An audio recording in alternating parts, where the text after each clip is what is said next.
Hello friends, आइए हम आज की इस वीडियो में कक्षा 10 का गणित बताएंगे, जो कि डॉक्टर मनोहर की किताब से हम आपको इस बताएंगे मैथ। ठीक है। तो प्रश्नावली 4C को हमने आज हम कंप्लीट करेंगे। ठीक है। यदि आप प्रश्नावली 4B को कम देखना चाहते हैं तो हम इसी वीडियो के डिस्क्रिप्शन में उसका लिंक दे देंगे, तो वहाँ से आप वहाँ से देख लीजिएगा। नहीं तो हमारे इसी चैनल पर जाइए। हमने प्रश्नावली 4B को कब अच्छी तरह से समझाया है, कंप्लीट किया है, वहाँ से देख लीजिए। ठीक है। तो फ्रेंड्स, द्विघात समीकरण को हम पढ़ रहे हैं। ठीक है। तो उम्मीद है कि आप अच्छी तरह से पिछली वीडियो को देख लिया होगा और उनको सवालों को भी अच्छे से समझ लिया होगा।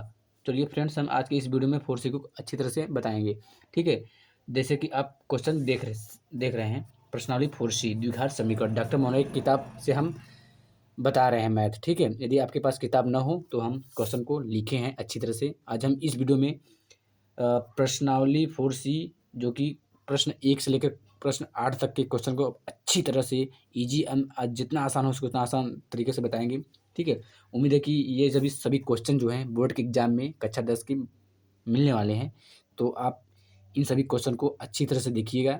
ठीक है, कि हम कैसे बता रहे हैं। आपको सेम टू सेम आपको बोर्ड के एग्जाम में यदि आपको क्वेश्चन देखने को मिलेगा तो वैसे ही करके आना है। ठीक है। उम्मीद है कि फ्रेंड्स आप ऐसे ही करके आएँगे। यदि फ्रेंड्स आप चैनल में नए हो तो चैनल को सब्सक्राइब कर दीजिए और लाइक भी कर दीजिए यार, क्योंकि लेकर लाइक और सब्सक्राइब करने में आपको कुछ नहीं जाता है। ठीक है। ना पैसा लगता है, ना ₹1 कुछ नहीं लगता है। अब करेंगे थोड़ा हमारा व्यू बढ़ जाएगा, बढ़िया, क्योंकि हम इतना मेहनत कर रहे हैं आपको आपके लिए, तो इतना आप कर ही सकते हैं लाइक सब्सक्राइब। ठीक है। तो फ्रेंड्स, इसमें क्या करना है कि x² - 6 x + 5 = 0 को गुणनखंड विधि से हल करना है। इन जितना भी हम क्वेश्चन आज बताएँगे उसको सिर्फ गुणनखंड विधि से हमको x के मान को फाइंड करना है। x के मान इसमें अलग-अलग होंगे, एक प्लस हो सकता है, माइनस हो सकता है, अलग-अलग होंगे, यानी x के 2 मान को हमको ज्ञात करना है। ठीक है। तो ठीक है, चलिए फ्रेंड्स हम वीडियो को स्टार्ट करते हैं। पहला क्वेश्चन देखते हैं। पहला क्वेश्चन दिया है x² - 6x + 5 = 0 को गुणनखंड विधि से हमको इसको सॉल्व करना है।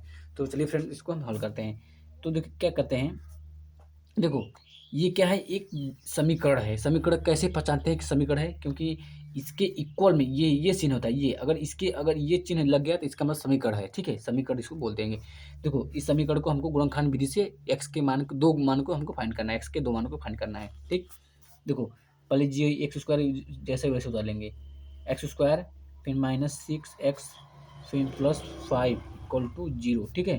तो फ्रेंड्स आपको थोड़ा मोटरसाइकिल की आवाज़ सुनाई दे रहे होंगे, मतलब वाहन, क्योंकि मेरा घर पास में है, इसलिए उनको ध्यान मत दीजिए। आप सिर्फ मैं जिस सब पढ़ा रहा हूँ उन पर ध्यान दीजिए। ठीक है। तो अच्छी तरह से आपको समझ में उम्मीद है कि आ जाएगा।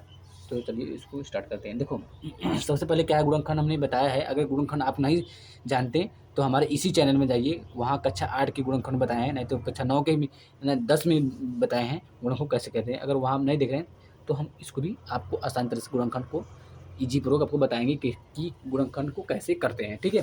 तो गुणनखंड क्या होता है, पहले इसका हम गुणनखंड करेंगे। गुणनखंड का नियम ये होता है कि ये फर्स्ट टर्म होता है और जो लास्ट टर्म होता है इसके आपस में क्या कहते हैं, गुणा करते हैं। ठीक है। ये गुणा करने का गुणनखंड का नियम होता है। तो फर्स्ट टर्म में एक्स है, इसके बगल में क्या है, कोई नहीं है, तो इसका मतलब 1 है। 1 का गुणा 5 में करेंगे तो क्या देखो, 1 का गुणा 5 में करेंगे तो क्या आएगा बताओ, 5 आएगा। अब हम 5 को ऐसे 2 भागों में विभाजित करना है। 5 को हमको ऐसे 2 भागों में विभाजित करना है कि गुणा करने पर 5 ही आए, और वही आपस में जोड़ने पर कैसे पता चल जोड़ने पर, कि देखो लास्ट टर्म का चिन्ह क्या है, प्लस है, इसलिए आपस में जोड़ेंगे। ठीक है। वही आपस में जोड़ने पर बीच वाला टर्म आना चाहिए। बीच में क्या है, 6 है। ठीक है। आपस में जोड़ने पर 6 आना चाहिए। ठीक है। तो 5 को हमको ऐसे 2 भागों में विभाजित करना है। तो यदि हम क्या करें, यदि हम 6 का गुणा 1 में कर दें तो क्या आएगा, 6 कम 6, नहीं इसका मतलब यहाँ गुणा करने में 5 आना चाहिए। इसका मतलब इसको नहीं ले चलेंगे, क्योंकि गुणा करने में 5 आना चाहिए। यदि हम 5 का गुणा 1 में करें तो 5 एकम 5, गुणा में तो 5 आ रहा है, कि इसको आपस में जोड़ना पड़ेगा। ठीक है। यदि 5 में 1 जोड़ेंगे तो कितना 6 आना चाहिए।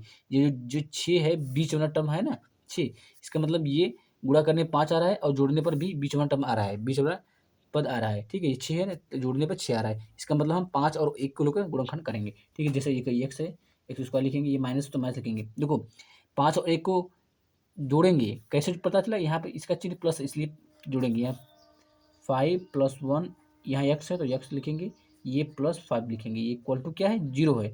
ठीक है। यही गुणनखंड का नियम होता है। ऐसे ही गुणनखंड आपको करके आना है, सेम टू सेम, ईजी आसान तरीके से आपको गुणनखंड करना बताएंगे, ठीक है। अब देखो ध्यान से देखो इसको कैसे करते हैं। तो फ्रेंड्स देखो ध्यान से कैसे करते हैं इसको। देखो ये एक्स है, एक्स स्क्वायर लिखेंगे, ये माइनस है, माइनस लिखेंगे। अब देखो ये माइनस गुणा इसमें भी होगा, एक्स गुणा इसमें दोनों होगा, ठीक है। तो माइनस गुणा इसमें करेंगे तो माइनस आएगा, ये एक्स का इसमें करेंगे तो क्या होगा 5x हो जाएगा, ठीक है। ये माइनस माइनस तो माइनस प्लस माइनस होगा, ठीक है। ये इसका इसमें करेंगे तो ये एक्स होगा, ठीक। और ये +5 यहाँ लिख देंगे, इक्वल टू 0 लिखेंगे, ठीक है। अब देखो ये एक टर्म बन गया, ये दूसरा टर्म बन गया, ठीक है। देखो इसमें से कामा लेंगे क्या, इसमें एक्स है, इसमें एक्स है, इसलिए हम एक्स कामा लेंगे, ठीक है। एक्स कामा लेंगे, कामा लेने का मतलब क्या होता है, भाग देना। इसका इसमें भाग देंगे, इसका इसमें भाग देंगे तो एक एक्स कैंसिल हो जाएगा, एक बचेगा, एक्स बचेगा, या माइनस तो माइनस लिखेंगे, इसका इसमें भाग देंगे, एक्स एक्स कैंसिल हो जाएगा, क्या बचेगा 5 बचेगा, ठीक है। क्योंकि माइनस यहाँ माइनस लिखेंगे, ठीक है। अब देखिए इसमें से क्या काम लेंगे, कोई कामा नहीं मिला, इसका मतलब एक कामा लेंगे, जो कोई कामा ना मिले इसमें एक कामा हमेशा रहता है, एक कामा लेंगे, इसका भाग देंगे, क्या वही ऊपर वाला सेम आ जाएगा। देखो यहाँ एक्स है तो एक्स लिखेंगे, ये एक्स हो गया, ये माइनस, ये प्लस, प्लस माइनस माइनस होता है, इसका क्या होगा 5 होगा, इक्वल टू कितना देखो 0। गुणनखंड यदि आप कर रहे हैं, यदि जो भी ब्रैकेट में आ रहा है वो ब्रैकेट के अंदर का मान सेम होना चाहिए। यदि मान सेम नहीं आ रहा है इसका मतलब गुणनखंड गलत है, ठीक है। ठीक है, यही है गुणनखंड का सिद्ध करने का तरीका। देखो जो x-5 x-5 दोनों है तो इसको इसे बोलते हैं उभयनिष्ठ, यानी कि कामा उभयनिष्ठ को बाहर ले एक क्वेश्चन में लिख लेंगे, और दूसरे दूसरे क्वेश्चन में जो बचा है x-1 बचा है, x-1 ये लिख देंगे इक्वल टू 0। अब देखो हमको x का मान फाइंड करना है, x के मान को ज्ञात करना है गुणनखंड विधि से, ठीक है। तो एक बार इसको लेके 0 करेंगे, एक बार इसको लेके 0 करेंगे, तो यहाँ लिखेंगे, जब इसको लिखेंगे x-5 इक्वल टू 0, ठीक है। तब इसको लिखेंगे तो इसका एक्स का मान लिखेंगे, यहाँ माइनस से उस बगल जाके प्लस हो जाएगा, तो एक्स और 5, इसका मतलब एक एक्स के मान हमको पता चल गया, एक एक्स मान ये हो गया, एक आंसर ये हो गया।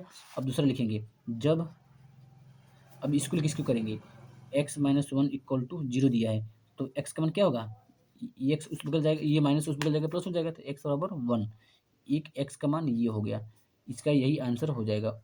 तो फ्रेंड्स देखिए कितना आसान तरीके से हम आपको इस गुणनखंड विधि को विधि से हमने एक्स के मान को फाइंड कर लिया है। तो फ्रेंड्स यदि आपके बोर्ड के एग्जाम में ऐसा क्वेश्चन देखने को मिले तो सेम टू सेम आपको ऐसा ही करके आना है, आपको 2 नंबर फिक्स है मिल जाएगा, ठीक है। तो उसमें कोई गलती नहीं कीजिएगा बोर्ड के एग्जाम में, उम्मीद है कि आप ऐसा ही करके आएंगे। चलिए अगला क्वेश्चन की ओर बढ़ते हैं। देखो इस क्वेश्चन में कर्डिम दिया है, तो सबसे पहले इस क्वेश्चन बताने से पहले हम आपको थोड़ा कर्डिम का गुणा करना बताएंगे, गुणा कैसे होता है। देखो जैसे हम करड़ी में 3 दिया है, फिर करड़ी में 3 दिया है, इसका गुणा कैसे करते हैं। देखो एक करड़ी है ना, तो करड़ी देखो सेम, करड़ी में अगर 3 इसमें भी है, करड़ी में अंदर 3 है, ये करड़ी में अगर सेम है, अगर करड़ी के अंदर का मान सेम है तो करड़ी करड़ी कैंसिल हो जाता है, सिर्फ ये इन दोनों नहीं होगा, सिर्फ 3 आंसर आएगा, करड़ी करड़ी कैंसिल हो जाएगा, और इसमें से एक को लिखेंगे, ठीक है। तो कैसे लिखते हैं, देखो देखो कड़ी है तो इसको ऐसे लिख सकते हैं ना, 3 × 3 लिख सकते हैं, ठीक। इसको क्या लिख सकते हैं, ये 2 हो गया, इसका मतलब 3 के पावर 2 लिख सकते हैं ना, ठीक, 2 हो सकता है। तो देखो ये कड़ी, ये 2 से कट जाएगा, क्या बचा 3 हो जाएगा, ठीक है। ऐसे ही हम डायरेक्ट आपको बताएंगे कि यदि कड़ी के अंदर सेम वैल्यू है तो कड़ी कड़ी कैंसिल हो जाएगा, और उस जो कड़ी के अंदर वैल्यू है सिर्फ एक वैल्यू को बाहर लेंगे, ठीक है। तो ऐसे इसको हम करेंगे। तो उम्मीद है कि आपको गुणा करने आ गया होगा। तो इसी में से इसको करते हैं, देखो क्या करते हैं, ये कर दिया कर्ड भी 3, देखो ये एक्स कर्ड से बाहर है, ठीक है, ये किसी कर्ड के अंदर क्या है 3 है, एक्स स्क्वायर लिखेंगे, फिर 5 2x, फिर -8 कर्डी में 3 इक्वल टू क्या है 0 है, ठीक, यही है ना। अब देखो कैसे इसको करते हैं, ध्यान से देखिएगा इसको कैसे करते हैं, क्योंकि ऐसे नॉर्मल क्वेश्चन नहीं आ सकता, लेकिन ये ऐसे क्वेश्चन आपको फंसा सकते हैं बोर्ड के एग्जाम में, ठीक है। तो आपको कैसे करना है हम अच्छे से बताएंगे। देखो देखो क्या है करना है, कुछ नहीं करना है इसमें, जैसे गुणनखंड करते हैं सेम वैसे ही करेंगे, first term and last term आपस में गुणा करेंगे, ठीक है। तो गुणा करने का तरीका हम आपको बताएंगे। देखो कड़ी में 3 का गुणा करेंगे, 8 माइनस कड़ी में 8 कड़ी में 3 का आपस में गुणा करेंगे, तो देखो कैसे होता है। तो कड़ी में 3 है इंटू 8 कड़ी में 3 है, देखो कड़ी कड़ी सेम आ गया, इसका मतलब क्या होगा कड़ी की कैंसिल हो गया, इस एक कड़ी में से एक वैल्यू को लेंगे, चाहे इसको लो चाहे इसको लो, ठीक है। तो हम इसको लेते हैं 3 लेते हैं, फिर इंटू में 8 गुणा करेंगे, 8 3 का 24, इसका मतलब इसको आपस में गुणा करने पर 24 आएगा, ठीक है। ये कड़ी कड़ी कैंसिल, तो एक कड़ी के में चाहे इस कड़ी में से चाहे एक लो चाहे इस कड़ी में से एक वैल्यू लेते हैं, ठीक है। तो कड़ी कड़ी कैंसिल हो गया, तो इस 3 का 3 होगा। कड़ी कड़ी जब भी गुणा करते हैं तो इस तरीके से करते हैं, ठीक है। तो कड़ी कड़ी कैंसिल, ये 3 हो गया, 8 यहाँ हो गया, 8 3 24। इसका मतलब गुणा करने पे, इसको आपस में गुणा करने पे 24 है गया। अब देखो 24 को ऐसे 2 भागों में विभाजित करना है कि आपस में गुणा करने पर 24 ही आए और आपस में घटाने पर। कैसे पता चला घटेगा? क्योंकि इस गुणनखंड का लास्ट टर्म का चिन्ह क्या है? माइनस है, इसलिए आपस में घटेंगे। ठीक है, आपस में घटाने पर बीच वाला टर्म आना चाहिए। बीच में क्या है? 2 है। ठीक है, आपस में घटाने पर 2 आना चाहिए। ठीक, यदि हम 8 3 24, 8 में अगर 3 घटाएंगे तो 5 आएगा, इसका मतलब उसको नहीं लेंगे। ठीक है, 6 चौके 24। यदि हम 6 का गुणा 4 में करें तो गुणा करने पर 24 आ रहा है, इसको घटाने पर भी 2 आ रहा है। इसका मतलब 6 और 4 को हम लेकर गुणनखंड करेंगे। ठीक है, तो यहाँ कड़ी में 3 लिखेंगे, कड़ी 3x² लिखेंगे, यहाँ प्लस है प्लस लिखेंगे। अब देखो इसको क्या किए हैं? घटाए हैं, इसको घटाए हैं, यह इसलिए यहाँ है। तो 6 6 माइनस 4 इसको घटेगा, क्यों? यहाँ इसका चिन्ह इसलिए है। देखो यहाँ x इसलिए ऊपर ये लिखेंगे 8 कड़ी में 3 लिख देंगे, इक्वल टू क्या लिखेंगे? 0 लिख देंगे। ठीक है, उम्मीद है कि आपको अच्छी तरह से समझ में आ रहा होगा। अब देखो क्या करते हैं, जैसे करते हैं उसको वैसे लिखेंगे, कड़ी 3x² फिर प्लस इसका गुणा दोनों करेंगे तो क्या होगा? 6x हो जाएगा, फिर माइनस 4x लिखेंगे, फिर माइनस 8 कड़ी में 3 इक्वल टू क्या लिखेंगे? 0 लिखेंगे। ठीक है, देखो अब क्या कैसे करते हैं इसको, देखो ध्यान से देखिए कैसे करें। देखो ये एक टर्म बन गया, ये दूसरा टर्म बन गया। ठीक है, तो पहले टर्म को कॉमन लेंगे, इसमें से ऐसा कौन सा कॉमन लें कि दोनों को काट दे। ठीक है, तो देखो कड़ी में आ गया ना, सबसे पहले हम इसको जो 6 है इसको कड़ी में, देखो कड़ी में 3 है ना, तो 6 को भी कड़ी में 3 हमको बदलना है। 6 को कड़ी में 3 बदलेंगे, कड़ी में 3 बदलेंगे, क्यों? इसलिए बदलेंगे ताकि कड़ी 3 कामा लिया जा सके। ठीक है, अब देखो 6 को कैसे लिख सकते हैं कड़ी के रूप में? देखो देखो 6 है ना, तो 6 को क्या लिख सकते हैं? यदि हम 2 कड़ी में 3 इंटू कड़ी में 3 कर दें तो 6 आ जाएगा। कैसे? देखो कड़ी कड़ी सेम है, इसका मान भी सेम है, तो कड़ी कड़ी कैंसिल, तो 3 हो जाएगा एक, और 3 में 2 गुणा करेंगे 3 दूनी 6। इसका मतलब ये इसको कड़ी में ये है ना 6 के जगह पे हम इतना लिख सकते हैं। ठीक है, 2 कड़ी में 3 इंटू 3 लिख सकते हैं, तो इसको लिखेंगे। तो कड़ी में 3x है, x लिखेंगे, इसको क्या लिखेंगे? फिर प्लस लिखेंगे। देखो इतना लिख सकते हैं, तो यहाँ लिखेंगे 2 कड़ी में 3 इंटू कड़ी में 3x है, तो इसलिए हम यहाँ पे x लिखेंगे। ठीक है, x जो होगा कड़ी से बाहर होगा। देखो अब इसको क्या लिखेंगे? -4, जैसे इसको वैसे लिख देंगे 4x, क्योंकि देखो इसमें से इजीली इसमें से कॉमन आसान मिल जाएगा, क्यों? इसमें 4 भी 8 भी, इसमें 4 8 को काट देंगे, इसलिए इसको नहीं चेंज करेंगे। देखो -8 8 हो गया, फिर कड़ी में 3 इक्वल टू क्या? 0 हो गया। अब देखो ध्यान से इसको कैसे करते हैं। देखो अब देखो ये इसमें भी यही तो है, ये एक टर्म हो गया यहाँ तक, ये दूसरा टर्म हो गया। ठीक है, अब देखो इसमें से कॉमन क्या लेंगे? देखो इसमें कड़ी में 3 है और x है, इसमें इधर भी कड़ी 3 है और x है, इसका मतलब कड़ी में 3x कम हो जाएगा, तो कड़ी में 3x कॉमन लेंगे। ठीक है, इसका इसमें भाग देंगे, कड़ी कड़ी कैंसिल हो जाएगा, एक का x कैंसिल हो गया, क्या बचा? x बचा, तो यहाँ प्लस है तो प्लस लिखेंगे, इसका इसमें भाग देंगे, कड़ी है कड़ी 3 कैंसिल हो गया, x भी x कैंसिल, क्या बचा? ये बचा 2 कड़ी में 3 बचा, 2 कड़ी में 3 बचा। ठीक है, अब देखो यहाँ माइनस तो माइनस लिखेंगे। अब इसमें से क्या कामा लें कि दोनों को काट दे, तो सबसे छोटा पद लेते हैं, तो सबसे छोटा इसमें से क्या है? 4 है, तो 4 कामा लेंगे। ठीक है, इसका इसमें भाग देंगे, 4 कैंसिल हो गया, x बचा, तो x लिखेंगे, ये माइनस माइनस क्या होगा? प्लस हो जाएगा, इसका भाग इसमें 4 दूनी 8, कितने बार 2 कड़ी में सेम उसे उतर जाएगा, इक्वल टू 0। अब देखो ध्यान से कैसे करते हैं। अब देखो आगे ना x+2 कड़ी में 3, x+2 कड़ी में 3, इसका मतलब दोनों सेम है, इसको बाहर लेंगे, वन इस्ट है, x+2 कड़ी में 3 सेम है इसको। अब दूसरे क्वेश्चन में जो बचा है, कड़ी में 3x - 4 दिया है, कड़ी में 3x - 4 दिया है, इक्वल टू 0। अब देखो एक बार इसको लेके 0 करेंगे, फिर एक बार इसको लेके 0 करेंगे, तो यहाँ लिखेंगे जब इसको लेते हैं x+2√3 इक्वल टू 0। ठीक है, फिर तब क्या होगा? x का मान निकालना है, x बराबर देखो यहाँ प्लस उस बगल जाके माइनस हो जाएगा, तो -2√3 हो जाएगा। एक x की वैल्यू ये हो गया, दो x की वैल्यू माइनस आ गया, फिर भी यही आंसर होगा। ठीक है, क्योंकि हम गुणनखंड विधि से इसका x का मान निकालना है, इसलिए। अब देखो ये इसको लेके हल किए हैं, अब देखो इसको लेके करें, फिर जब ये लिखना पड़ता है थोड़ा सा, जब इसको ये लिखेंगे, कड़ी में 3x - 4 इक्वल टू 0 लिखेंगे, तो x का मान क्या होगा? देखो ध्यान से देखना, इसको कैसे करते हैं। हमको x का मान निकालना है, इसमें इसका कोई चिन्ह नहीं, इसका मतलब गुणा है। ठीक है, गुणा है ना, उस बगल जाके प्लस हो जाएगा। ठीक, तो थोड़ा और आसान तरीके से करते हैं, कड़ी में 3x है, ये माइनस उस बगल जाकर प्लस हो जाएगा, थोड़ा और सारा करते हैं, आपको अच्छी तरह समझ में आए। देखिए यहाँ गुणा है, उस बगल जाकर भाग हो जाएगा, तो x का मान निकालना है, x बराबर क्या होगा? 4 बाई रूट में क्या हो जाएगा? 3 हो जाएगा। ठीक, यही इसका आंसर हो जाएगा, एक्स का मान हो जाएगा। एक्स का 2 मान हो गया, एक एक ये हो गया -2√3 और 4/√3, यही इसका आंसर हो जाएगा। उम्मीद है कि ये भी आपको अच्छे से समझ में आ गया होगा फ्रेंड्स। चलिए अगले क्वेश्चन की ओर बढ़ते हैं, क्वेश्चन नंबर 3। तो क्वेश्चन नंबर 3 कैसे करेंगे, ये भी हमको गुणनखंड विधि से हल करना है। देखो x² - 3x - 10 = 0 को गुणनखंड विधि से हल कीजिए। तो हम आसान तरीके से आपको बताएंगे। देखो क्या है, x² है -3x है -10 = 0, ठीक है।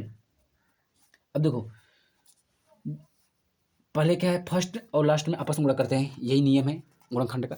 तो गुणा करेंगे, इसके बगल में कुछ नहीं है, एक है, एक गुणा 10 में करेंगे क्या होगा, 10 ही होगा।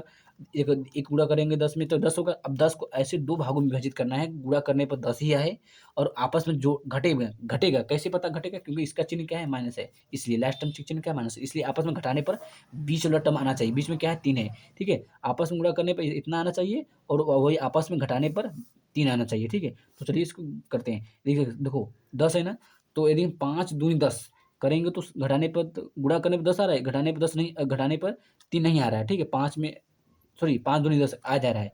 5 का गुणा यदि हम 2 करेंगे तो 10 आएगा, वही 5 में से हम 2 घटाएंगे तो क्या आएगा, 3 आ जाएगा। इसका मतलब ये जो 3 है ये बीच वाला टर्म आ गया, ठीक है। इसका मतलब ये 5 और 2 दोनों कंडीशन को फॉलो कर रहा है, इसलिए हम 5 और 2 को गुणनखंड करेंगे, ठीक है। अब देखो यहाँ एक्स है, एक्स स्क्वायर लिखेंगे, ये माइनस है माइनस, इसको क्या कहें हैं, घटाए हैं, ठीक है। क्यों घटाए हैं, क्योंकि इसका चिन्ह क्या है, माइनस है, इसलिए। तो क्या है 5 -2 लिखेंगे, ठीक है। 5 - 2 यहाँ एक्स है इसलिए एक्स लिखेंगे, फिर -10 = 0 लिखेंगे। अब ध्यान से इसको देखिएगा, x² ये माइनस है, इसका गुणा दोनों करेंगे तो 5x हो जाएगा, ये माइनस माइनस क्या हो गया, प्लस हो जाएगा। इसका गुणा करेंगे 2x हो जाएगा, फिर -10 = 0 हो जाएगा। अब इसको ध्यान से देखिए, ये एक टर्म बन गया, यहाँ से दूसरा टर्म बन गया, ठीक है। तो इसमें से क्या मान लेंगे, इसमें x है इसमें x है, इसलिए हम x को कॉमन लेंगे। इसका भाग इसमें देंगे क्या हो जाएगा, x बचा, ये माइनस और माइनस, इसका भाग इसमें देंगे क्या हो जाएगा, 5 बचा, x कैंसिल हो जाएगा ना, ये प्लस है प्लस लिखेंगे। अब इसमें से क्या कॉमन लेंगे, छोटी बात क्या है, 2 है, 2 कॉमन लेंगे, क्यों, क्योंकि दो स्वयं कटिएगा, 2 10 को काट देगा, इसलिए, ठीक है। 2 कॉमन लेंगे, इसका भाग इसमें देंगे तो कैंसिल हो गया, क्या बचा, एक्स बचा, ये प्लस माइनस क्या हो गया, माइनस हो गया, 2 पंजे 10, कितनी बार गया, 5 बार, = जस्ट 0। देखो x - 5 x - 5 सेम है, तो इसको एक ब्रैकेट में हम बंद कर लें, x - 5 और दोस्तों क्वेश्चन में x+2 = क्या होगा, 0 हो जाएगा। अब देखो इस एक बार इसको लेकर 0 करेंगे, एक बार इसको लेकर 0 करेंगे, तो इसको लेकर पहले 0 करते हैं। जब x - 5 = 0 तो x बराबर कितना होगा, ये माइनस निकल जाएगा, 5 हो जाएगा, ठीक। ये एक x के मान ये आ गया और दूसरा इसको लेकर 0 करते हैं। जब x+2 = 0, ठीक है, तो क्या होगा, x का मान निकालते हैं, x बराबर लिखेंगे, ये प्लस उस बगल माइनस हो जाएगा, -2, एक x का मान ये हो गया, यही इसका आंसर हो जाएगा। उम्मीद है कि ये भी आपको क्वेश्चन अच्छी तरह से समझ में आ गया होगा, अच्छी तरह देख लीजिए फ्रेंड्स, ठीक है। एक x का मान ये है, x का मान 5 और एक x का मान -2 है। आपको ऐसे ही बोर्ड के एग्जाम में सेम टू सेम करके आना है। तो चलिए फ्रेंड्स अगले क्वेश्चन की ओर बढ़ते हैं, क्वेश्चन नंबर 4, ठीक है। क्वेश्चन नंबर 4 में क्या है, देखो x² - x - 20 = 0 को गुणनखंड विधि से हल करना है। सेम कुछ नहीं करना है, इसका गुणनखंड निकालते हैं, ठीक है, जैसे करते आ रहे हैं। देखो यहाँ x है ना, देखो यहाँ x है तो क्या लिखेंगे, x² फिर -x फिर -20 = 0 दिया है, ठीक है, ये 0 है। अब देखो क्या करना है, फर्स्ट टर्म लास्ट टर्म का आपस में गुणा करेंगे, एक का गुणा 20 में करेंगे क्या आएगा, 20 आएगा, ठीक है। अब 20 को ऐसे 2 भागों में विभाजित करना है कि गुणा करने पर 20 आए, वही आपस में घटाने पर, क्यों, क्योंकि इसका चिन्ह माइनस है इसलिए अपन घटेंगे, आपस में घटाने पर बीच वाला टर्म आना चाहिए। इसके बगल में कुछ नहीं, एक है, इसका मतलब आपस में घटाने पर 1 आना चाहिए, ठीक है। तो 20 है तो 10, देखो क्या होता है, अब कैसे करेंगे इसको बताओ, 5 10 दूनी 20, इसका मतलब 10 में से 2 घटाएंगे तो 8 आएगा, इसका 1 नहीं आ रहा है, तो उसको हम 20 को ऐसे, इसका मतलब और दूसरा फैक्टर देखेंगे, ठीक है। इसका मतलब और देखेंगे तो क्या होगा, 5 चौका 20, ठीक है। यदि हम 5 का गुणा 4 में करेंगे तो कितना आएगा, 20 आएगा, ठीक है। यदि हम 5 का 4 घटा देंगे तो कितना 1 आएगा, ठीक है। इसका मतलब दोनों कंडीशन में ये फॉलो कर रहा है, ठीक। 1 आ रहा है, ये बीच वाला टर्म, ठीक है। अब देखो 5 और 4 को लेकर चलेंगे, x² फिर माइनस यहाँ है, देखो ये आपस में घटे हैं इसलिए इसका चिन्ह इसलिए घटेंगे, तो 4 - 4 फिर 5 - 4 इक्वल यहाँ फिर -20 दिया है, इक्वल टू क्या दिया है, 0, ये माइनस है। अब देखो ये x² हो जाएगी माइनस, इसका गुणा दोनों करेंगे तो क्या होगा, 5x, ये माइनस माइनस अगर प्लस हो जाएगा 4x फिर -20 = 0 दिया है ना। अब इसको ध्यान से देखिएगा। देखो ये एक टर्म, ये दूसरा टर्म बन गया, इसमें से कॉमन ले एक्स कॉमन लेंगे तो क्या बचेगा एक्स, फिर माइनस ये 5 हो जाएगा, ये प्लस है तो प्लस लिखेंगे, इसमें से क्या 4 कॉमन लेंगे तो क्या होगा, तो एक्स होगा, ये माइनस प्लस माइनस हो जाएगा, 4 पंजे 20, कितनी बार गए 5 बार, इक्वल टू 0 हो जाएगा। ठीक है, देखो ये x minus 5 x minus 5 same है, इसको एक क्वेश्चन में करें, दूसरे क्वेश्चन में एक्स प्लस 4 इक्वल टू 0। अब देखो एक बार एक्स माइनस 5 को 0 करेंगे, एक बार एक्स प्लस 4 को 0 करेंगे। ठीक है, तो जब देखो जब एक्स माइनस 5 इक्वल टू 0, तब या तब लिख सकते हैं, तब एक्स और कितना होगा 5 होगा, ये माइनस उस बगल प्लस हो जाएगा। ठीक, यही इसका आंसर हो जाएगा। अब इसको लेके करेंगे, जब एक्स प्लस 4 इक्वल टू 0, तब एक्स का मान कितना होगा, ये प्लस उस बगल लगेगा माइनस हो जाएगा, -4। ठीक है, यही इसका आंसर हो जाएगा। उम्मीद है कि देखो एक्स का 2 मान हो गए, निकल गया, एक एक्स का मान 5 है, एक -4 है, यही इसका आंसर हो जाएगा। उम्मीद है कि ये भी आपको अच्छी तरह से समझ में आ गया होगा। देख लीजिए फ्रेंड्स, कितने आसान तरीके से हमने इसको बता दिया। चलिए अगले क्वेश्चन पे बढ़ते हैं। अगला क्वेश्चन है क्वेश्चन नंबर 5। ठीक, अगला क्वेश्चन क्या है, क्वेश्चन नंबर 5 है। तो फ्रेंड्स चलो देखो इसको कैसे करते हैं, सेम कुछ नहीं करना है, इसका भी जैसे गुणनखंड करते आ रहे हैं वैसे ही करेंगे। ठीक है, तो गुणनखंड ही है, वो कुछ नहीं है, आपको तो गुणनखंड आ रहा ही होगा, क्योंकि हमने अच्छी तरह से गुणनखंड बता दिए हैं। इक्वल टू 0 है। यदि फ्रेंड्स आप चैनल में नए हो तो यार चैनल को सब्सक्राइब कीजिए यार, पैसा नहीं लगता सब्सक्राइब करने, क्योंकि आपके लिए इतना मेहनत से वीडियो बना रहे हैं। ठीक है, जो कि आप बोर्ड के एग्जाम में आप ऐसे ही करके क्वेश्चन को आइएगा, तो यार इतना मेहनत से बना रहे हैं तो चैनल को सब्सक्राइब कीजिए, अपने दोस्तों के पास भी शेयर कीजिए यार, ताकि वो भी पढ़ सकें, वो भी आपकी तरह अच्छे नंबर प्राप्त कर सकें यार। ठीक है, तो चलिए इसको हल करते हैं। देखो फर्स्ट लास्ट में आपस में गुणा करेंगे, ये इसमें एक है 18, गुणा करेंगे 18 आएगा, 18 को ऐसे 2 भागों में विभाजित करना है कि आपस में गुणा करने पर 18 है, वही आपस में जोड़ने पर, क्यों यहाँ प्लस इसलिए आपस में जोड़ने पर 20 वाला टर्म आना चाहिए, 20 वाला टर्म क्या है 9 है, आपस में गुणा करने पर 18 और आपस में जोड़ने पर 9 आना चाहिए। 9 दूनी 18, इसका मतलब जोड़ने पर कितना है 20 है, 9 में 2 जोड़ेंगे 9 11 नहीं हो पाएगा इसका मतलब। और देखेंगे तरीका, तो यानी कि देखेंगे क्या हो सकता है, और 6 18 6 9। ठीक, तो हम यहाँ यदि हम 6 का गुणा 3 में करेंगे तो 18 आ जाएगा, और 6 का 3 जोड़ेंगे तो 9 आ जाएगा। ठीक है, ये 9 जो है बीच वाला टर्म है ना, इसलिए हम 6 और 3 को लेके हल करेंगे। ठीक है, तो फ्रेंड्स देखिए यहाँ पे एक्स स्क्वायर है, ये माइनस माइनस लिखेंगे, इसको आपस में जोड़े हैं, ये 6 + 3 है, इसलिए आपस में जोड़ेंगे 6 + 3, यहाँ एक्स है तो एक्स लिखेंगे, ये प्लस 18 लिखेंगे, 18 इक्वल टू 0 लिखेंगे। ठीक है, देखो ये एक्स स्क्वायर लिखेंगे, ये माइनस माइनस लिखेंगे, इसका उल्टा दोनों करेंगे तो 6x हो जाएगा, ये माइनस प्लस माइनस हो जाएगा 3x हो जाएगा। ठीक है, ये प्लस कितना हो जाएगा 18 हो जाएगा, इक्वल टू 0 हो जाएगा।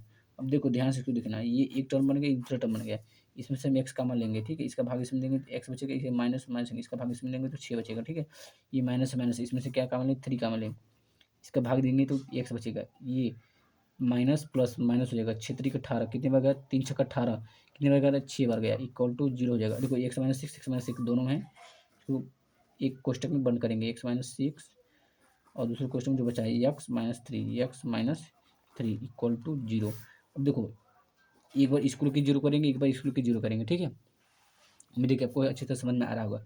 तो एक्स माइनस 6 इक्वल टू 0 लिखेंगे, तो एक्स बराबर कितना होगा, ये माइनस उस बगल प्लस हो जाएगा, एक एक्स का मान ये आ गया।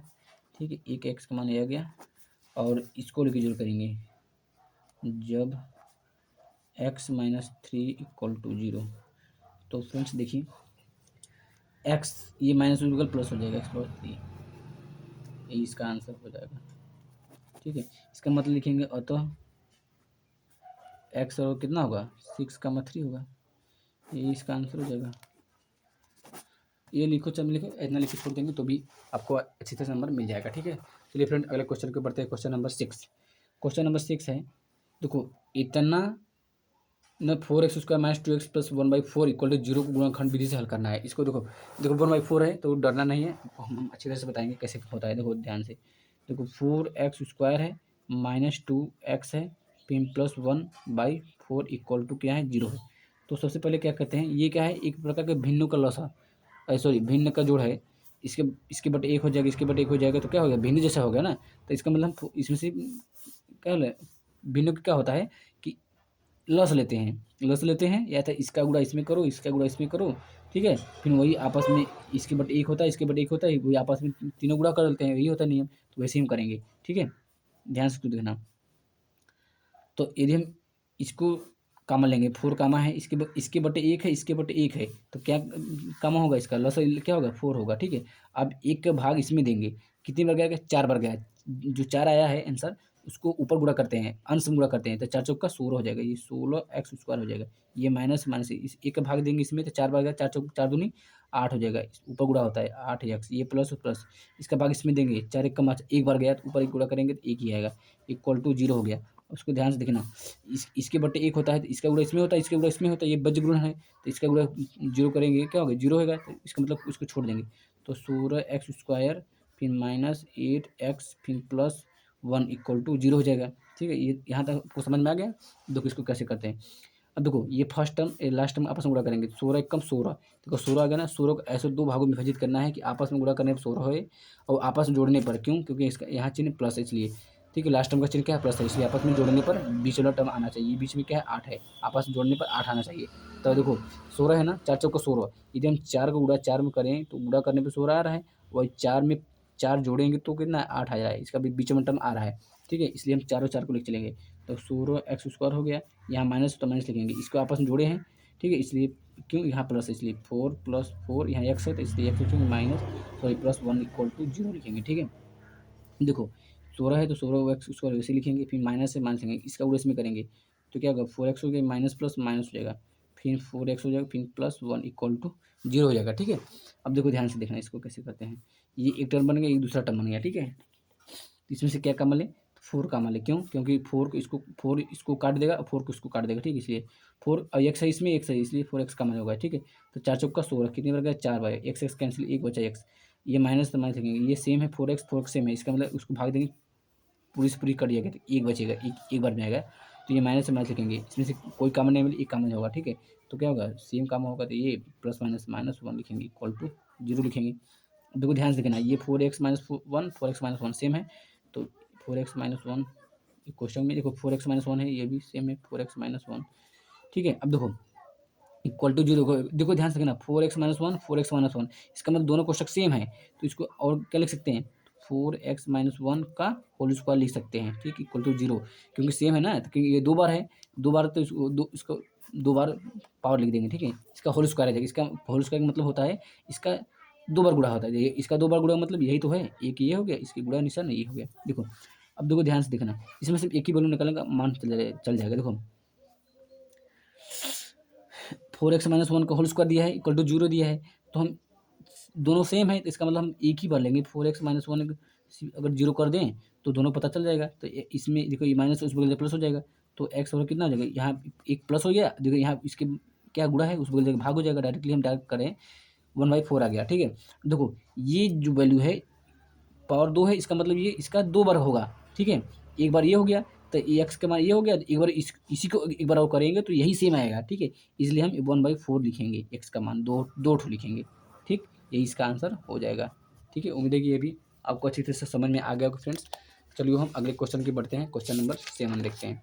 क्वेश्चन नंबर 7 दिया है क्या, देखो इसमें भी रूट दिया है, ठीक है। रूट आपको करना हम लोग बता दिए हैं, वैसे ही करेंगे जैसे पिछले वीडियो में, सॉरी पिछले क्वेश्चन में बताया था। देखो क्या है, 2 है, 2 रूट में 3 है, x रूट के बाहर है, फिर -14x फिर +4 रूट में 3 इक्वल टू 0। देखो आपको बोर्ड के एग्जाम में ऐसे ही क्वेश्चन देखने को मिलेगा, रूट वाला है, आपको फंसा सकता है, तो उसको कैसे करना है आपको अच्छी तरह से बताएंगे, ठीक है। आपको ऐसे सेम टू सेम करके बोर्ड के एग्जाम में आना है। उम्मीद है कि 2025 के बोर्ड के एग्जाम में यही क्वेश्चन देखने को मिल सकता है आपको, ठीक है। तो चलिए करते हैं। देखो इसका फर्स्ट और लास्ट का आपस में गुणा करेंगे, कैसे गुणा करते हैं, देखो यहाँ पे 3 है ना, यहाँ पे 3 है, रूट में 3, इसका रूट में समान है, रूट में 3 इसका मतलब समान है, तो रूट कैंसिल हो जाता है, ठीक है। फिर इसमें गुणा करेंगे 3 आएगा, 3 का गुणा इसमें करेंगे, ठीक है। तो 4 3 12 हो जाएगा, फिर 12 में 2 गुणा करेंगे, ये 2 है ना, तो 12 दूना 24, इसका मतलब इसको आपस में गुणा करने पे कितना आ रहा है, 24 आ रहा है, ठीक है। मुझे आपको समझ में आ गया होगा। अब 24 को ऐसे 2 भागों में विभाजित करना है कि आपस में गुणा करने पर 24 ही है, वही आपस में जोड़ने पर, यहाँ प्लस इसलिए जुड़ेगा, आपस में जोड़ने पर बीच वाला टर्म आना चाहिए, 14 आना चाहिए, आपस में जोड़ने पर 14 आना चाहिए। देखो 6 चौका 24, तो 6 4 10 जोड़ने पे 10 आ रहा है, इसका यहाँ 14 है, इसलिए इसको नहीं लेंगे। 12 दूना 24, देखो 12 का गुणा यदि हम 2 करेंगे तो 12 दूना 24, गुणा करने पे 24 आ रहा है। ओके, 12 को आपस में जोड़ने पर हमको 14 मिलना चाहिए, इसलिए 12 2 14 हो जाएगा, इसका मतलब ये दोनों सही है, इसको लेकर चलेंगे। देखो यहाँ पे जोड़े हैं, इसलिए यहाँ पर जोड़ेंगे। देखो यहाँ 2 रूट में 3 है, ये एक्स स्क्वायर है, ये माइनस है तो माइनस लिखेंगे, इसको आपस में जोड़े हैं तो क्या होगा, 12 प्लस 2, यहाँ एक्स है तो एक्स, फिर प्लस 4 रूट में 3 इक्वल टू 0। अब देखो इसके ध्यान से कैसे करते हैं, ठीक है। तो फिर देखना है, ध्यान से देखिए कैसे करते हैं। देखो यहाँ टू रूट में 3 दिया है, एक्स स्क्वायर दिया है, इसका गुणा इसमें करेंगे तो माइनस 12x हो जाएगा, ये माइनस प्लस माइनस हो जाएगा, 2x हो जाएगा, 2x हो जाएगा, फिर प्लस 4 रूट में 3 इक्वल टू 0। अब देखो ध्यान से, ये एक टर्म बन गया, ये दूसरा टर्म बन गया, ठीक है। देखो इसमें से कॉमन लें, कैसे कॉमन लेंगे, इसमें से ऐसा कॉमन नहीं मिलेगा। देखो यहाँ √3 दिया है ना, इसलिए हम 12 को √3 में चेंज करेंगे। देखो 12 को √3 में कैसे चेंज कर सकते हैं, देखो 12 को क्या लिख सकते हैं, क्या लिख सकते हैं बताओ। पहले रूट में 3 चेंज करना है तो पहले आप मुझको 3 लिख दीजिए रूट में, ठीक है। 3 हो गया, अब 3 में फिर √3 में गुणा करेंगे तभी 3 कैंसिल हो जाएगा ना, तो एक 3 बचेगा, तो रूट कैंसिल, तो फिर 3 कैंसिल, एक 3 बचेगा, तो 3 इसमें गुणा करेंगे 3 आएगा, इसमें अब 3 में क्या गुणा करें, 12 हो जाए, इसका मतलब 4 का गुणा करेंगे, क्या है 3 3 चौका 12, ये होता है ना 3 चौका 12, इसका मतलब यहाँ पे 4 कर देंगे। अब इसको आपस में गुणा करने पे इतना आएगा, देखो रूट में 3 करेंगे तो 3 आंसर आएगा, रूट कैंसिल हो जाएगा, 3 बचेगा, तो 3 में और 4 गुणा करके 4 3 12, इसका मतलब 12 आ गया। इसके यानी कि 12 को हम ऐसे लिख सकते हैं, ठीक है। अब ऐसे इसको लिखेंगे, ध्यान से देखना इसको, ठीक है। यहाँ 2√3x² है, ये माइनस हो तो माइनस लिखेंगे, 12 को ऐसे लिखेंगे, 4 रूट में 3 इंटू रूट में 3, फिर यहाँ -2x प्लस 4 रूट में 3 इक्वल टू 0, ठीक है। देखो फ्रेंड्स, यहाँ ये भी है ना, एक पद यहाँ बन गया, एक दूसरा पद यहाँ बन गया, इसमें से क्या काम है, देखो इसमें √3 है, ठीक है, इसमें रूट यहाँ x है तो इसलिए यहाँ x लगाएंगे, ठीक है, तो यहाँ भूल गए, यहाँ x लगाएंगे। देखो यहाँ √3x है तो √3x है, इसका मतलब √3 को कामा लेंगे, और कामा है यहाँ 2 है ना, देखो इस 4 को 2 इंटू 2 लिख सकते हैं, इसका मतलब 2 भी कामा है, इसका मतलब 2 रूट में 3x कामा लेंगे, पूरा लेंगे। अब देखो इसका भाग इसमें देंगे, देखो 2 कैंसिल होगा, √2 कैंसिल हो गया, x कैंसिल, एक x बचेगा, x बचा, ये माइनस माइनस लेंगे, इसका इसमें भाग देंगे, देखो 2 से, देखो 2 से इसमें से 2 कैंसिल, एक 2 कैंसिल हो जाएगा, 2 दूनी 4 2, अब ये √3, तो √3 और x भी कैंसिल हो जाएगा, क्या बचा 2 बचा, ठीक है, 2 बचा। अब ये √3 भी बचा है, √3 बच गया, ठीक है। आपको समझ में आ रहा होगा। अब देखो यहाँ माइनस है तो माइनस लिखेंगे, और इसमें से क्या कॉमन ले, 2 कॉमन लेंगे, ठीक है, 2 कॉमन लेंगे तो 2 2 कैंसिल हो जाएगा, क्या बचेगा, x बचेगा, ये माइनस प्लस माइनस लिखेंगे, 2 से भाग दे, 2 दूनी 4, 2 बचा, ये रूट नहीं कटा इसलिए रूट को ऐसे उतार देंगे, इक्वल टू 0 लिखा। अब देखो x minus 2√3, x minus 2√3 same है, इसको एक क्वेश्चन में लिखेंगे, ठीक है। दूसरे क्वेश्चन में जो बचा है 2√3x माइनस 2√3x माइनस 2, ये इक्वल टू 0। अब देखो इसको ध्यान से रखना, एक बार इसको लेके 0 करेंगे, एक बार इसको लेके 0 करेंगे, तो पहले इसको लेके करते हैं। जब x माइनस 2√3 इक्वल टू 0, तब x का मान कितना होगा बताओ, x का मान कितना, ये माइनस उस बदल जाएगा, प्लस हो जाएगा, √3 हो जाएगा, एक x का मान ये आ गया, यही x का मान हो गया। अब दूसरा इसको किस करेंगे, जब 2√3x माइनस 2 इक्वल टू 0, अब देखो इसमें x का मान निकालना है, देखो ये माइनस उस बगल जाकर प्लस हो जाएगा, आपको डायरेक्टली कर रहे हैं, हमको x का मान निकालना है, पहले इसको उस बगल फेंकते हैं, x बराबर लिखेंगे 2 लिखेंगे पहले। अब देखो इसके बीच में कोई चिन्ह नहीं, इसके मतलब गुणा है, तो ये गुणा है, उस बगल जाकर भाग हो जाएगा, इसके भाग हो जाएगा, 2√3 हो जाएगा, ठीक है। अब देखो ये 2 कैंसिल हो जाएगा, 2 कैंसिल हो गया, तो क्या बचा बताओ, x बराबर क्या बचा, 1/√3 बच गया, यही इसका आंसर हो गया। तो फ्रेंड्स यही इसका आंसर हो जाएगा, x का मान 2 हो गया, x का एक मान यहाँ है, एक यहाँ है, ठीक है। उम्मीद है कि ये भी आपको अच्छे से समझ में आ गया होगा। तो फ्रेंड्स देखो बोर्ड की एग्जाम आपको सेम टू सेम ऐसे ही करके आना है, यदि इसको समझ में नहीं आए तो 2 से 3 बार वीडियो देखिए, अच्छी तरह से समझ में आ जाएगा। चलिए अगले क्वेश्चन की ओर बढ़ते हैं, क्वेश्चन नंबर 8, ठीक है, लास्ट क्वेश्चन है, ठीक है। तो क्या दिया है, y² दिया है, y² माइनस क्वेश्चन में दिया है p प्लस क्यू, फिर ये y दिया है, फिर plus p q equal to 0 को गुणनखंड में से हल करना है। देखो देखने में तो बड़ा हार्ड लग रहा है, कुछ नहीं है इसमें। जैसे हम इसको ऐसे बना रहे हैं, ये ऑटोमेटिक बने बना दिया गया है, ठीक है। तो इसको क्या है, इसका गुणा इस दोनों में करेंगे, ठीक। ये वाई स्क्वायर हो जाएगा, वाई स्क्वायर ये माइनस माइनस लिखेंगे, इसका गुणा इसमें करेंगे तो कितना पी वाई हो जाएगा, प्लस माइनस माइनस लिखेंगे, क्यों क्यों वाई हो जाएगा, ये प्लस पी क्यों हो जाएगा इक्वल टू 0। देखो ध्यान से कैसे करते हैं, ये देखो ये एक टर्म बन गया, ये दूसरा टर्म बन गया। इसमें से क्या कॉमन लेंगे, इसमें वाई है, इसमें वाई है, इसलिए वाई कॉमन लेंगे, ठीक है। इसमें भाग देंगे, क्या बचेगा, वाई बचेगा, ये माइनस माइनस वाई कैंसिल हो जाएगा, क्या बचेगा, पी बचेगा। पी ये माइनस माइनस लिखेंगे, इसमें से क्या कॉमन लेंगे बताओ, यहाँ क्यों पी है, यहाँ क्यों है, इसमें दोनों में क्यों है, क्यों कॉमन लेंगे, ठीक है। वो क्यों कॉमन लेंगे, इसमें भाग देंगे, क्या बचेगा, वाई बचेगा, ये माइनस प्लस माइनस लिखेंगे, क्यों क्यों कैंसिल, क्या बचेगा, पी बचा इक्वल टू 0 को वाई माइनस पी सेम है। इसको एक क्वेश्चन में लिख देंगे वाई माइनस पी, दूसरे क्वेश्चन में वाई माइनस क्यों इक्वल टू 0 हो जाएगा। इसको ध्यान से इसको कैसे करते हैं, एक बार इसको लेके 0 करेंगे, एक बार इसको लेके 0 करेंगे। तो इसको लेते हैं वाई माइनस पी बराबर 0, तो वाई बराबर कितना हो जाएगा, पी हो जाएगा। यही इसका एक आंसर ये हो गया वाई का मान। अब इसको लेते हैं, जब वाई माइनस क्यों इक्वल टू 0, तो वाई बराबर क्या होगा, ये माइनस बगल प्लस हो जाएगा, ये वाई बराबर ये हो गया, ठीक है। यही इसका आंसर हो गया, वाई का मान 2 हो गया, ये एक पी हो गया, एक क्यों हो गया, ठीक है। उम्मीद है कि फ्रेंड्स ये भी क्वेश्चन आपको अच्छी तरह से हमने समझाने का प्रयास किया है। तो आपको बोर्ड के एग्जाम में सेम टू सेम ऐसे ही करके आना है। तो चलिए फ्रेंड्स, क्वेश्चन तो हमने अच्छी तरह से बता दिया है। तो यार चैनल को लाइक और सब्सक्राइब भी कर दीजिए, इतनी मेहनत से आपको लिए मेहनत से बना रहे हैं, वीडियो अच्छी तरह से समझा रहे हैं, ठीक है।